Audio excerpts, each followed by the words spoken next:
Subscribe to our channel and press the bell icon to never miss an update. I believe what the corporate sector really is looking for, and I have my own batchmates in the corporate. We have a lot of friends and partners in the corporate. Is a healthy mix of making a decision that's not just very objective, but also takes into account the right element of empathy for all stakeholders.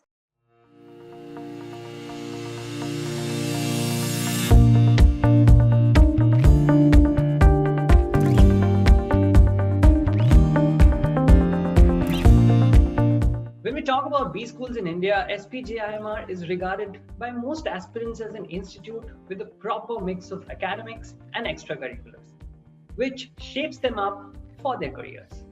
What does it take to create such an academic pedagogy? What exactly does SPJIMR do differently to make sure that students become more successful in the future? And how can an MBA transform their lives? All this and more would be discussed in this episode with Professor Renuka Kamath, who we have today with us.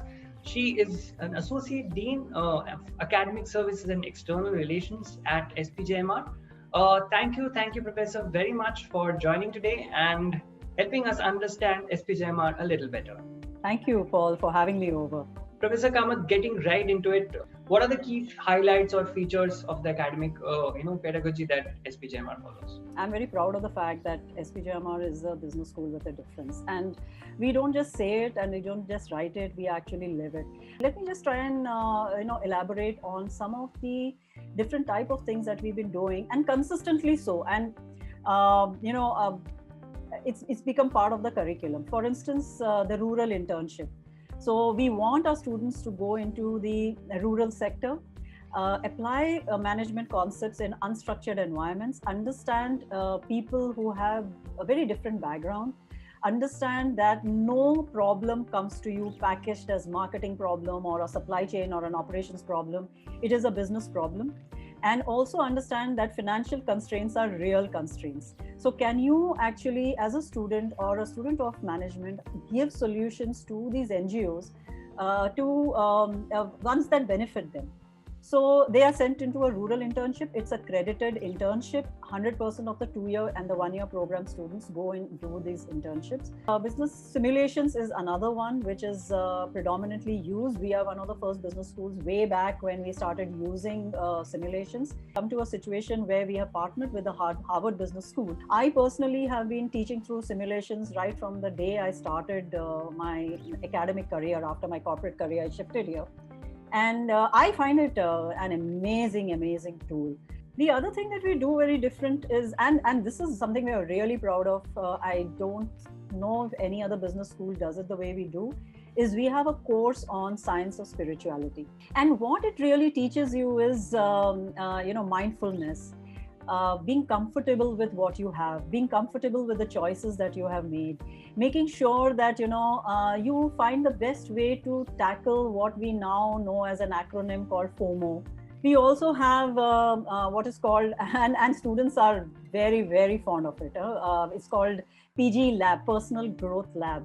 You ask any SPJIMR student and they will go gaga over it because it's an outbound program. They go to Lonavala and we do all our OB, organizational behavior tests there. They do outbound programs and team building activities. Overall holistic development of student always comes not really from the classroom, but the overall experiences that they are having, the kind of people that they're meeting, and the kind of network that they're creating for themselves.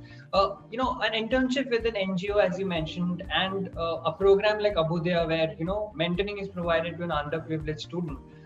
What do you think about these initiatives at SPJIMR? How do you think that shapes the overall personality of the B school student?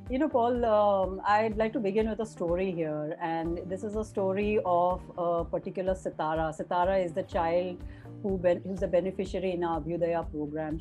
She would be a class 7, 8 or 9 standard student who's living in an underprivileged locality around our school here in Mumbai. Now look at this child. Okay, this child who's about, let's say about 11 to 14 years old. Some of our students have never met a person like her. Now, when they are part of the Abhyudaya program, and one of the mandatory parts of the program is that they need to go and visit the community.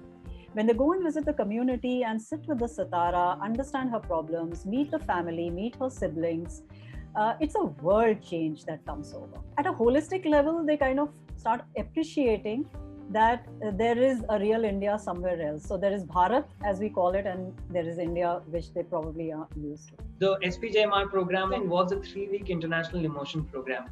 Tell us a little bit about, from knowing the people from the rural side to, working at exactly in a kind of a metropolitan city, cosmopolitan kind of a outlook to it, to, having a global experience. How do you, map this entire journey of the student? The GFT, the Global Fast Track Program for the international immersion came because we felt that this is an exposure that our students needed early in their journey as business school students or as business students of business management, which will help them to further their specialization. That said, once they finish the specialization phase at SPJIMR, then we send them for advanced specialization courses at Ivy League and other international business schools in the US. All of them go to the US. The whole idea is to advance their learning. So the professors there, as well as our professors here, we have a lot of meetings. We try and understand what is the learning journey of the student and see what is it that the changing environment has brought about and what is it that the US school can offer that can actually pad up and also increase the knowledge levels of our students. Professor Kamath, you spoke a little bit about the specializations. I would like to know a little bit more about the specializations at SPJIMR. What exactly are majors? What are minors that people can take up, and how to switch from and select your minor specializations? All of them choose a specialization before they apply or at the time of applying. They also give priority option 1 and option 2. Their applications are scrutinized, and the people are even advised at that stage that option 2 is probably they stand a better chance of getting through because the specialization fit is very important. So when they come here, the specializations, of course, are geared towards whatever curriculum changes and curriculum requirements are there. So they are divided into 4: marketing, finance, information management, and operations and supply chain. These are the 4 specializations we have. Once they finish their specializations, they also can do their minors, like you said. We would like them to be very sure at the time of applying. But if they show interest and they show the level of engagement with another subject and they want to go there, they need to perform, of course, very well in those subjects where they want to change to. And also they need to write an SOP. There is a panel that sits, there's an interview that is done. And many times the change is given to the students. So the answer is, we are not very adamant about it. However, we want students who are pretty much sure about what they want. We also have counseling and advising them as they go. Interestingly, SPJIMR, puts emphasis on the compulsory participation in committees and fests. Take us, through this decision, how this has helped, and how do you think that acts as a catalyst for the students to do better? So when we look at the way we work in the corporate, you find that in many ways, administration is a very, very big part of a corporate life. While business decisions are taken, but administratively having the knack of finding your way to get your decision through or persuading people, getting your work done through people you can't influence because they don't report into you is a very major part of any business environment or an organization. And that's the genesis and the origin of our program called ADMAP, which is to develop administrative capabilities in our students. And that's the reason we have compulsory committee work in the first year. So all our students are divided into almost about 20 odd committees. And we are very proud that they actually practically run the institute in many ways. Of course, each of the committees has 1 or 2 faculty facilitators, and they are the ones who guide the students. But the idea is to encourage them to make mistakes, to make decisions given the constraints, and also ensure that they get work done through people they can't really influence directly because, well, at the end of the day, other committees or other people working here are not answerable to them. So that's the genesis of ADMAP, and that has worked very well for us.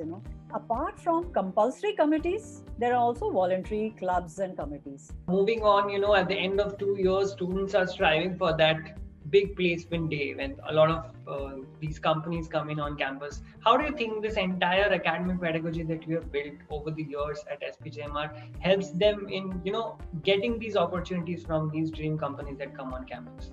I believe what the corporate sector really is looking for, and I have my own batchmates in the corporate, we have a lot of friends and partners in the corporate, is a healthy mix of making a decision that's not just very objective, but also takes into account the right element of empathy for all stakeholders. So I go back to the principles that SPJIMR stands for. There are two principles we stand for: influencing practice, which means everything that we do, we want to make sure that it helps the corporate sector or the NGOs. I mean, any organization, whether for profit or not for profit. And the other principle that we stand for is value-based growth. That means we want each of us students to grow, but not at the expense of someone else. So you take everybody together. So any decision that you make sure that there is growth for everybody. And that's what we hope and we endeavor to inculcate in our students. So all the other programs that I've spoken about, whether it is committee work, it is, the ADMAP, Abhyudaya and DOCC and many others, all geared towards, and I know I'm kind of cutting my own sentence, but I'm not sure whether the students realize it. But Paul, year after year, I've seen students change from the day they come on campus to when they exit. And when they sit for the placement interviews, I can tell you it makes a difference, because here is an individual who is taking into account, while there is a hard-nosed decision to be made, but is there an option that I can explore where everybody can win, or at least let most people not lose? And I think the empathy element is what really drives many of these decisions that our students make. Any last message, Professor Kamath, that you want to leave our audience with, who are still thinking about their MBA education, who are still, not very sure about what they want to do in life and how they want to go ahead from there? Yeah, I would say you're talking about the applicants, right? Yeah. For the B schools who are looking to do their MBA. You want a message for them? I would say if you're not sure about what you want to do, don't feel alone, because there are lots of people, lots of us started this way. I think the advice I would like to give people who are unsure and who are looking at doing an MBA, whether it's good for them or not, reach out to people. Many of us are very happy, even if we don't know you. Our students are happy talking to you. Our professors are happy talking to you. I head one of the admission cell at the institute. I can tell you my admission team is more than happy to sit and counsel, talk to you. Talk to people in the corporate sector if possible. So essentially, reach out, talk. Don't be in your own world. Don't only look at internet as a source or an option to find answers to your questions, because you can't be sure of everything that's put out there. It's good to talk to real people and across a cross section of society. That's what I would like to say, Paul.